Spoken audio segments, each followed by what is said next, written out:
এই বাচ্চা কাচ্চা নিয়ে পোরছাগর নিয়ে আমরা থাকবো কি করে? তোমরা আসবে, দেখবে, চলে যাবে, তো আমরা কি করব? আমরা কোথায় গিয়ে বাস করবো? তো আমাদের থাকার ব্যবস্থা করে দিন।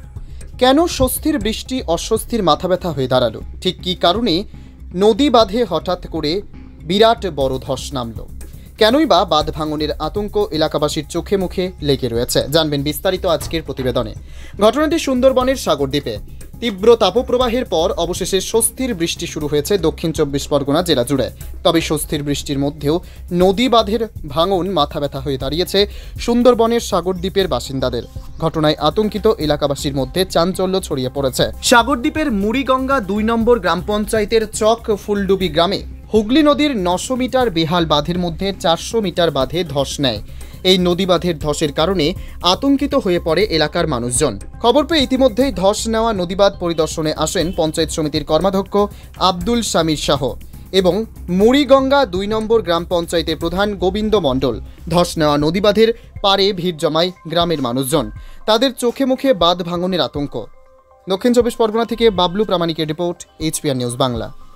এই দুদিনের মধ্যে তো ধস নিয়ে নেমে গেছে। আমরা এই যে নদী বাঁধে কি করব? নদীর পাড়ে আমাদের বাড়ি, আমরা কি ভাবে থাকবো? এই দুদিনের মধ্যে তো এরকম হয়ে ভাঙিয়ে চলে গেছে। তোমরা না কিছু করলে আমরা কি করবো? আমার নদীর ধারে এই বাচ্চা কাচ্চা নিয়ে পোরছাগর নিয়ে আমরা থাকবো কি করে?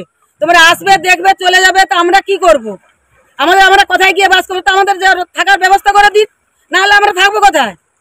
আমাদের তো জায়গা জমিন না থাকলে আমরা কোথায় থাকবো? আমাদের নদীর পাড়ে থাকতে হয়। তাহলে এইভাবে প্রত্যেক বছর যদি এইভাবে ভাঙে, আমরা হাঁড়ি কড়া নিয়ে প্রত্যেক বছর কি আমরা এরকম ছুটবো? নদী ভাঙনাই এই যে ধস যা নিয়েছে, কাল পরশুর মধ্যে আবার ভেঙে ঢুকে যাবে। আমরা এই বাচ্চা কাচ্চা গরজাগুলো সবাই থাকবো কোথায়? এই বান্ধা এই বন্দোবস্ত না করলে কিন্তু থাকা যাবে না। কিন্তু আবার সামনে কটাল এ করছে, এই তো কালের জোর আজের জোর মানে একবার নেই, সে ধুড়ির সাদ হয়ে চলেছি তো একেবারে। কোনো কথা না যে বান্ধটা সারানো হোক, আমরা যেন সুস্থভাবে থাকি। কি নাম আপনার? সুষমা মির্জা। আমাদের সর্বোপরি আমাদের বিশ্বাস ভরসা মন্ত্রী মহোদয় আছেন, মন্ত্রী মহোদয়কে জানাচ্ছি সহিত আমাদের কাজ হয়। আমরা গ্রামবাসীদের একটা কথা দিতে পারি যে আপাতত ভয় পাবার কিছু নেই। আমাদের এই সরকার আছে, মানুষের পাশে থাকার বার্তা দেয়, তাই কোনো জল ঢুকবে না এটুকু ভরসা দিতে পারি। আপনার নাম পরিচয়? আমার নাম আব্দুল শামির শাহ, আমি কর্মাধ্যক্ষ সাগর পঞ্চায়েত।